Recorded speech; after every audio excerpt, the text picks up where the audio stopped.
Olá, queridos. A Bíblia como ela é. Estamos estudando o livro de Colossenses. Nós já vimos a primeira parte e hoje nós vamos para a segunda e última parte, onde nós vamos falar sobre a nova natureza em Cristo Jesus. Faça a divulgação deste canal. Seja um instrumento de Deus. Divulgue este canal, essa escola bíblica online, nos grupos da igreja, entre os seus amigos, familiares. Seja este instrumento ou testemunha da mensagem do Senhor.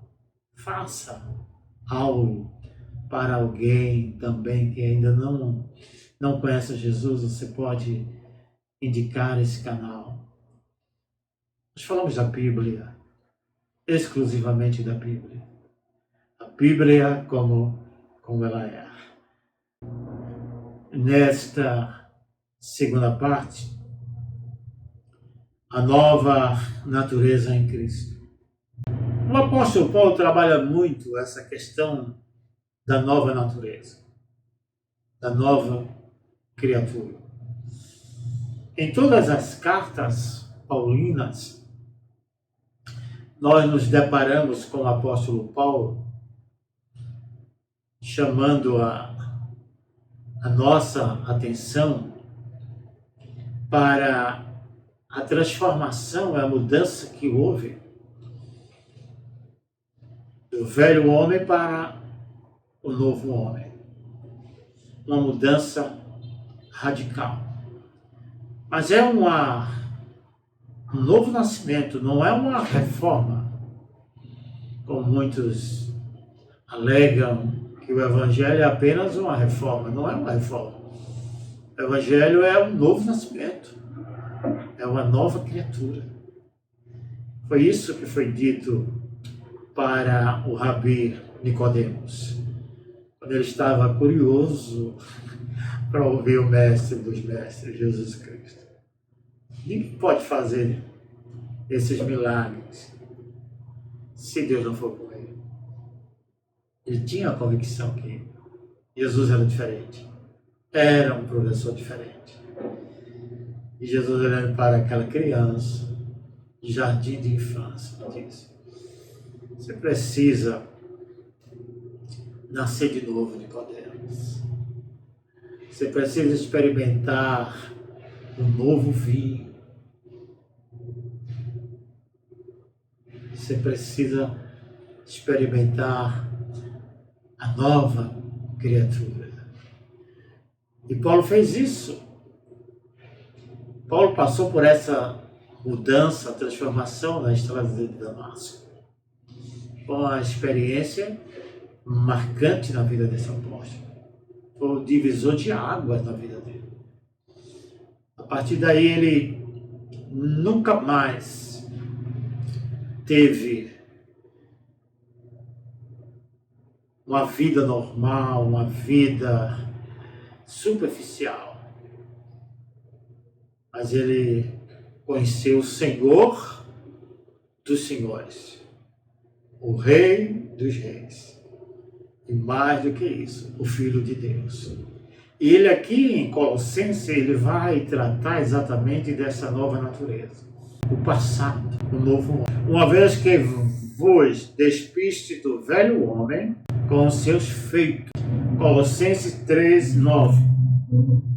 Não mintais uns aos outros, pois que já vos despistes do velho homem com os seus feitos. A roupa foi tirada. A metáfora usada pelo apóstolo São Paulo é de um guarda-roupa, onde você tira a sua roupa e coloca lá roupas velhas. Por exemplo, a mentira é uma roupa velha e agora ela está lá no guarda-roupa. Você vai tirar essa mentira e vai pegar a que está lá, a verdade. Então você trocou a mentira pela verdade. Por isso que você é um novo homem, uma nova criatura. Presente no novo homem. No versículo posterior, que é o versículo 10, ele vai dizer: vós vestiste do novo, que se renova para o conhecimento segundo a imagem daquele que o criou.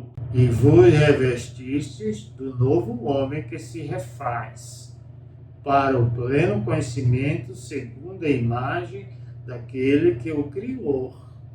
Segundo a imagem daquele que o criou. Ou seja, nós hoje, cristãos, nós refletimos a imagem de Jesus. Devemos viver como Jesus viveu, como ele vive. E ele será sempre vivo, eternamente, se nós reproduzirmos a sua mensagem. Se nós amamos, se nós perdoamos, se nós compreendemos, se nós toleramos, se nós somos cordiais. Então, é a imagem de Cristo. É o Cristo que está em nós. O apóstolo São Paulo, escrevendo aos Gálatas, capítulo 2:20, ele diz: não vivo mais eu, mas Cristo vive em mim. Cristo vive em mim. Então toda a pauta, toda a agenda do apóstolo, quem determina é Jesus Cristo. Não é mais a lei, não é mais a tradição, não é mais a liderança religiosa, mas é Jesus. No livro de Filipenses, ele vai dizer, Filipenses 1:21, ele vai dizer: o meu viver é Cristo. E qual é o nosso viver no dia de hoje? Será que o meu viver é o meu trabalho? Será que o meu viver é a minha casa? Será que essa música é o meu viver? Será que o meu lazer é o meu viver? Será que os títulos que eu tenho são o meu viver? Para o apóstolo Paulo, ele deixou isso tudo para trás. Ele vai dizer agora que o viver é Cristo. Que determina a sua vida agora é Cristo Jesus. Cristo Jesus. A obra de Cristo no novo homem. Em primeiro lugar, nós temos o entendimento do Evangelho. Quando nós nos aproximamos de Jesus, passamos pela experiência da transformação, do novo nascimento, nós temos a compreensão do Evangelho. Colossenses, capítulo 1, do versículo 5 ao versículo 6, quando ele diz assim: que já chegou a vós, como também está em todo o mundo, e já vai frutificando, como também entre vós, desde o dia em que ouviste e conhecestes a graça de Deus em verdade.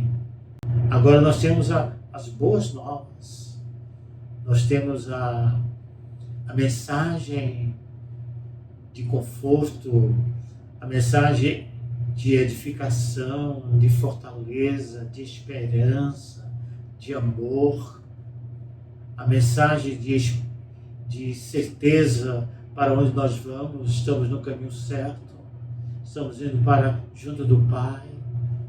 A mensagem de que Cristo morreu por nós, sendo nós ainda pecadores. Então, é o Evangelho que dá esse conhecimento. Outra coisa interessante, a obra de Cristo no novo homem, é a reconciliação. Capítulo 1, versículo 22. No corpo da sua carne, pela morte, para perante ele, vos apresentar santos, irrepreensíveis e inculpáveis diante de Deus. A reconciliação. Deus, em Cristo, reconciliou o mundo. Deus em Cristo. Reconciliação. Nós nos tornamos agora perante Ele irrepreensíveis. Nós somos santos, nós somos separados, inculpáveis. Não há nenhuma mais acusação, nenhuma condenação há para aqueles que estão em Cristo Jesus, que não andam segundo a carne, mas segundo o Espírito. Então deixamos de sermos inimigos de Deus, sem esperança. Agora nós somos filhos de Deus e com a esperança que é a ressurreição em Cristo Jesus. Cristo ressuscitou e nós vamos ter um corpo também glorificado para morar com o Pai. Então, o novo homem, a obra de Cristo no novo homem, a reconciliação. E em terceiro lugar, o aperfeiçoamento. 2:10, quando diz: e estás perfeito nele, que é a cabeça de todo o principado e potestade. Estás perfeito nele. O aperfeiçoamento. A cada dia, a cada momento de nossas vidas, as nossas experiências espirituais nos tornam muito mais perfeitos. Porque este é o alvo de Deus. Sede perfeitos, como perfeito é o vosso Pai que está nos céus. O apóstolo Paulo, ele não se considera ainda no topo da perfeição. Ele diz que caminha para a perfeição. E estamos também caminhando. A nossa vida aqui neste mundo terreno, mundo inferior, era exatamente para passarmos por este processo. Porque, segundo o apóstolo Paulo, em Filipenses 3:20, aliás, ele nos diz que a nossa cidade não está aqui. A nossa cidade está nos céus. Então estamos caminhando para morar com o Pai. Perfeição. Em quarto lugar, o relacionamento restaurado no novo homem. Cristão. Colossenses 3, de 12 a 17. Relacionamentos restaurados no novo homem. Nós vamos encontrar 3 itens aqui. Cristão, capítulo 3, a partir do versículo 12 até o versículo 17, quando diz: revestivos, pois, como eleitos de Deus, santos e amados, de entranhas de misericórdia, de benignidade, humildade, mansidão, longanimidade, suportando uns aos outros e perdoando-vos uns aos outros. Se algum tiver queixa contra o outro, assim como Cristo vos perdoou, assim fazei vós também.